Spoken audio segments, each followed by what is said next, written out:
Bonjour à toutes et bonjour à tous. Donc aujourd'hui nous sommes le jeudi 4 juin et je vais vous présenter le cours.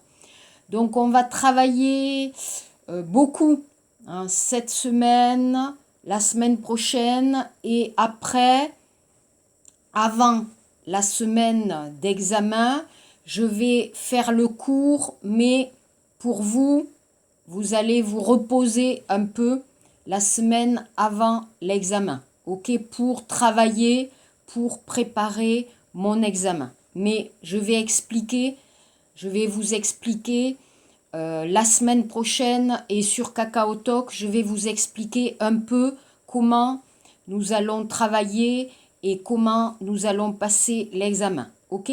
Donc aujourd'hui, on va prendre la page 104, Pexa Peji. Alors, désolé, je me suis trompée, je vous ai donné un exercice, mais c'était l'oral.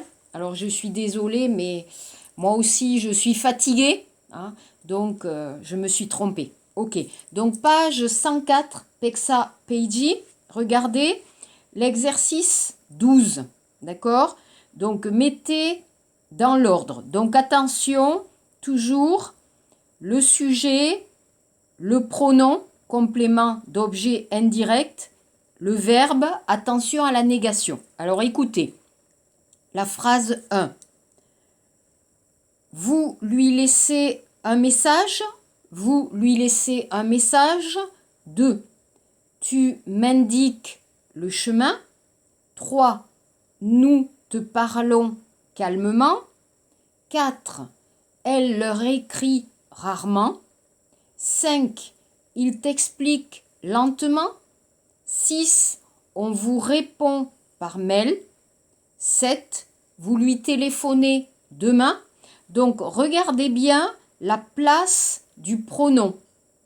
Demyonsa et Uichi. Regardez bien, le pronom, il est entre le sujet et le verbe. Ok? Entre le sujet, inting Demyonsa, et le verbe. Ok? Ça va. Donc, j'ai fait pour vous l'exercice 11, page 104. Donc, écoutez, regardez. Pexa Peiji, Shibilbon, Munje. Tu m'écris, c'est sûr? Oui, je t'envoie un texto. Alors, n'oubliez pas, quand vous avez un verbe qui commence par une voyelle, moum ou H, je te envoie, non. Voyelle, donc apostrophe, je t'envoie. 2. Tu me poses une question? Oui, je te demande l'heure. 3. Vous nous parlez? Oui, je vous dis bonsoir. Alors vous, vous avez, je vous dis bonsoir. 4. Qu'est-ce que tu me dis? Je ne te dis rien. Alors attention, la négation, Pujangmun, avec le pronom. Donc vous avez le sujet, Inting Demyangsa, la négation, Pujong, ne, et après la négation, vous avez le pronom. D'accord? On va voir dans les phrases, sujet, ne, négation et pronom après. Donc, qu'est-ce que tu me dis? Je ne te dis rien. 5. Je peux vous aider, madame? Oui, vous pouvez m'indiquer le chemin, s'il vous plaît. 6. Vous nous répondez rapidement. Je vous réponds vendredi. 7. On t'offre un smartphone. Ah bon? Vous m'achetez un smartphone? Ok. Donc attention, la préposition, la place et attention, le verbe qui commence par une voyelle ou H. Ok. Page 105. Pek o peiji. Donc l'exercice 13 était facile. Donc vous associez, Yongyoraseo, vous lisez les informations. Alors moi, j'ai écrit la phrase, d'accord? Comme ça, vous pouvez voir l'ordre des mots dans la phrase. C'est important. Alors par exemple, je leur donne des informations sur le cours. Hein. Donc, l'exercice, oui, pardon. Alors, oui. Alors, par exemple, je leur donne des informations sur le cours. Je donne aux nouveaux étudiants des informations sur le cours. 2. Je leur indique le chemin de la Tour Eiffel. J'indique à des touristes le chemin de la Tour Eiffel. 3. Je lui offre des fleurs. J'offre des fleurs à ma fiancée. 4. Je lui achète des jouets. J'achète des jouets à ma petite fille. 5. Je leur téléphone souvent. Je téléphone souvent à mes parents. 6. Je lui commande un café. Je commande un café au serveur. 7. Je lui envoie le contrat. J'envoie le contrat au client. Alors, regardez la forme. Alors, souvent, vous avez le sujet, 인칭대명사, le verbe, donc ça, le complément, pour, et à qui. D'accord? Donc, à la fin de la phrase, vous avez, par exemple, à ma fiancée, à ma petite fille, à mes parents. Hein, d'accord? Donc, attention, l'ordre des mots. Hein, ça, c'est un peu difficile pour vous. Numéro 14, alors, bon, je vais lire la question et vous allez comprendre. Donc, Pek Opeiji, Chipsabon Munje. Écoutez. Il écrit à sa collègue. Oui, il lui écrit pour son anniversaire. 2. Vous parlez à vos voisins. Oui, nous leur parlons tous les jours. Elle sourit aux clients. Oui, généralement, elle leur sourit. Il répond à ses employés. Oui, il leur répond toujours. Tu dis la vérité à ton directeur? Oui, je lui dis toujours la vérité. Attention, regardez toujours. Toujours, c'est l'adverbe, poussa. L'adverbe est toujours après le verbe. Vous avez le verbe, donc ça dit poussa. Hein, ça, c'est l'ordre normal de la phrase en français. 6. Elle laisse des messages à son chef. Oui, bien sûr, elle lui laisse des messages, c'est nécessaire. 7. On demande de l'aide au technicien. Oui, on lui demande de l'aide tout de suite. Ok? Donc ensuite, page 105, toujours, j'ai fait l'exercice 15. Alors regardez la phrase 1. Il achète le journal. Alors vous avez la négation. Hein. Ici, vous voyez la place du pronom dans une phrase négative. Les pronoms personnels compléments se placent après la première partie de la négation, c'est-à-dire après ne. Ok, compris? Alors, il achète le journal, il ne le lit pas. Il allume la télévision, il ne la regarde pas. Il fait le café, il ne le boit pas. Il rencontre ses amis, il ne les voit pas. Il reçoit son courrier, 편지, il ne l'ouvre pas. Il met la radio, il ne l'écoute pas. Il écrit sa lettre, il ne la poste pas. Poster, alors si vous connaissez 우체국, le mot poste, le verbe poster, c'est-à-dire 보내다, envoyer. Ok, ça c'est bon. Page 106. Peiji, page 106. Je vous ai demandé donc de mettre dans l'ordre l'exercice 16. Donc écoutez bien, regardez bien. La phrase 1. Tu ne les connais pas bien. Tu ne les connais pas bien. 2. Je ne leur téléphone pas souvent. Donc vous voyez, je, 인칭대명사, ne, négation, leur, pronom, verbe. 3. ils ne lui répondent jamais. Jamais, c'est la négation, hein. Ne, jamais. 4. Elle ne les aime pas. 5. Nous ne l'entendons pas assez. 6. Je ne vous parle pas. 7. Il ne nous comprend pas bien. Donc vous voyez, je répète, le sujet, inting demyongsa, ne, négation, nous, pronom, comprend, verbe, pas, la négation. Donc vous voyez, pas et après le verbe. Et bien, tout ça, l'adverbe. D'accord? Ça va? Bon, c'est difficile, hein? Bien sûr, il faut encore étudier. Hein? Mais avec des exercices, après, vous pouvez comprendre et écrire plus facilement en français. L'exercice 17. Faites des phrases avec un pronom. Alors, je n'ai pas l'adresse de Paul, je ne lui écris pas. Stéphanie n'est pas sympa, je ne la contacte pas. Alors, contacter quelqu'un, rencontrer, téléphoner. Hélène chante doucement, je ne l'entends pas. Thomas parle mal, je ne le comprends pas. Elsa a oublié son portable, je ne lui téléphone pas. Je n'ai pas l'adresse de Max et Anna, je ne les invite pas.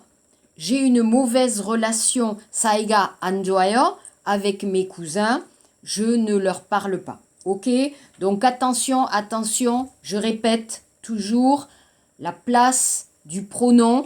Hein? Attention la négation, attention le verbe qui commence par une voyelle. Ok? Donc ça c'est bon. La grammaire c'est fini. On va reprendre notre livre, s'il vous plaît, page 140, et on va revoir ici H, d'accord, Peksaship Peiji dans le livre. On va réécouter. Tout va bien. Bonjour, vous êtes sur le répondeur d'Héloïse Pinson. Vous pouvez me laisser un message. Héloïse, ma chérie, c'est mamie. Tu es fatiguée? Tu n'es pas en forme? Moi, je sais pourquoi. C'est parce que tu restes en ville. Il faut sortir de Paris, ma petite fille. Viens à la maison. Ici, c'est la campagne. Tu peux prendre 4 ou 5 jours de vacances. Moi, j'ai 75 ans et je suis en pleine forme. Bon, j'ai mal aux yeux parce que je suis vieille. Mais tu sais, j'ai marché 8 kilomètres ce matin. Je n'ai pas mal aux pieds et je me sens très bien. Bisous. Voilà, donc ici je vous demandais de répondre à l'exercice 4, mais bien sûr vous avez compris, j'espère, le texte, le message de la grand-mère. Donc ici, d'abord on regarde la bande dessinée. Ici, vous voyez la bande dessinée, manhwa. Alors regardez. Mademoiselle Pinson, comme d'habitude tout va bien, vous n'avez absolument rien. Mon conseil, achetez un nouveau réveil ou posez des RTT, merci. Alors ici, pour vous expliquer, alors ça c'est difficile de comprendre pour vous. Ici, ce petit dessin explique que les Français, que les Françaises vont très souvent à l'hôpital ou vont trop souvent voir le docteur. Finalement, ils ne sont pas malades. Donc ici, le docteur va donner un conseil, Chungwada, il va conseiller et il va dire, écoutez, ce n'est pas important, vous êtes seulement fatigué, donc si c'est possible, vous pouvez demander quelques jours de vacances pour vous reposer. Donc vous comprenez ici, les Français vont trop souvent voir le docteur, mais finalement ils ne sont pas malades. Donc ce docteur conseille à mademoiselle Pinson de seulement se reposer. Qu'est-ce que c'est les RTT? j'explique un peu. Les Français travaillent normalement seulement 35 heures par semaine. Si vous travaillez plus de 35 heures, on va vous donner un jour de vacances ou 2 jours de vacances. D'accord? C'est ça les RTT. Si vous avez travaillé plus de 35 heures, on vous donne un jour, 2 jours. Donc, le docteur conseille à Mademoiselle Pinson d'aller se reposer un peu. Voilà l'idée de ce dessin. Donc, pour vous, c'était peut-être difficile de comprendre. Ok, donc, où se passe la scène? Chez le médecin. Vous avez écouté l'audio. Qu'est-ce que c'est? C'est un message sur un répondeur téléphonique. Par exemple, vous téléphonez, la personne n'est pas là. La personne ne répond pas. Vous allez laisser un message. Bonjour. Ah, tu ne réponds pas? Voilà, donc j'ai un petit message pour toi. Est-ce qu'on peut se rencontrer? Blablabla. Vous allez laisser un message sur un répondeur, à la maison, le portable, etc.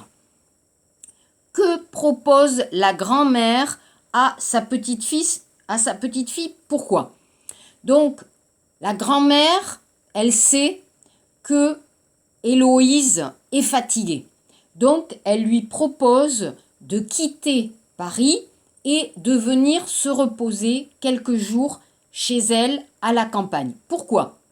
Vivre toujours à Paris, c'est vraiment fatigant. La vie en ville, dans une grande ville comme Seoul, comme Daegu, c'est fatigant. Quand vous allez à la campagne, c'est beaucoup plus calme. Pas beaucoup de voitures. Vous pouvez bien dormir. Vous pouvez bien manger. Donc, la grand-mère conseille à Héloïse de venir se reposer à la campagne. Parce que vivre en ville, c'est fatigant. Vous comprenez? Ok? Ensuite, 4. Alors, vrai ou faux? Héloïse habite à la campagne. Faux. Elle habite à Paris. La grand-mère donne des conseils à Héloïse. Vrai. Elle lui conseille de venir se reposer à la campagne. C'est la grand-mère a acheté un médicament pour Héloïse. Non, faux. Héloïse n'est pas malade. Elle est seulement fatiguée. C'est la grand-mère n'est pas malade. Non, elle n'est pas malade. Hein, c'est vrai. Elle est en pleine forme. Mais comme elle n'est pas jeune, la grand-mère est âgée. Elle a 75 ans. Donc, normal, elle a mal aux yeux, elle a mal aux pieds, parce qu'elle est âgée. Mais elle se sent bien. Elle n'est pas malade. Ok? Donc, 5, la grand-mère a mal où? Elle a mal aux yeux et elle a mal aux pieds. Donc, ici, vous avez des phrases, vous voyez, pour dire, pour demander et dire comment on se sent. Donc, on va dire, aujourd'hui ça va? La question française, c'est quoi? Bonjour, tu vas bien? Comment ça va? D'accord? Donc, c'est pour poser la question sur la santé, le moral, hein, Kibun, hein, comment ça va aujourd'hui? Tu es fatigué? Je ne me sens pas bien. Je me sens bien. Alors, Nikida, se sentir. D'accord? Tu n'es pas en forme? Kongan anjoya? Hein? Je suis en pleine forme. Ça va? Hein? Fighting? Hein? Je suis en pleine forme. Voilà. Donc ici, vous avez hein, l'explication pour ce petit audio. En bas, regardez Peksashi Peiji, le conseil. Chungo hada, conseiller, le verbe ou donner un conseil. Donc, il y a 3 formes pour conseiller. Vous pouvez utiliser l'impératif. Myeongnyeongbo. D'accord? Donc, le médecin, par exemple, va vous dire « Oh là là, vous êtes fatigué, reposez-vous. Hein. Arrêtez le travail, reposez-vous. D'accord? Impératif. Ou il faut. Oh là là, vous êtes fatigué, il faut vous reposer. Ou le verbe pouvoir. Tu es trop fatigué. Tu peux te reposer un peu. Tu peux prendre un jour ou 2 jours de vacances. D'accord? Donc les 3 formes, l'impératif, il faut et le verbe pouvoir. Alors regardez l'exercice 1, Peksashi Peiji, conseil, Mumpop, exercice 1. Donc A, mon conseil, acheter un nouveau réveil. B, vous n'avez absolument rien, alors ça non, ce n'est pas un conseil. C, il faut sortir de Paris, un conseil. D, tu peux prendre 4 ou 5 jours de vacances, un conseil. Donc pour le week-end, Guaje, je vous demande d'utiliser ces formes, ok, de grammaire pour donner des conseils. Donc je vais vous donner 3 petits textes à lire et il faudra donner des conseils, d'accord? Ça c'est notre exercice, notre devoir, Guaje. Regardez l'exercice 2. Utilisez les mots entre parenthèses pour écrire un conseil. Regardez. J'ai mal au ventre. Ne mange pas trop de légumes. Prends de la bouillie de riz. Tchouk. D'accord? B. Elle a de la fièvre. Il faut aller voir un docteur. C. Nous sommes très stressés. Reposez-vous. Il faut vous reposer. J'ai très chaud. Tu peux boire un verre d'eau. Tu peux boire un verre de jus de fruits. Hein? Voilà. Donc, conseiller, impératif, il faut, tu peux, vous pouvez. D'accord? C'est compris? Très bien. Ensuite, page 142.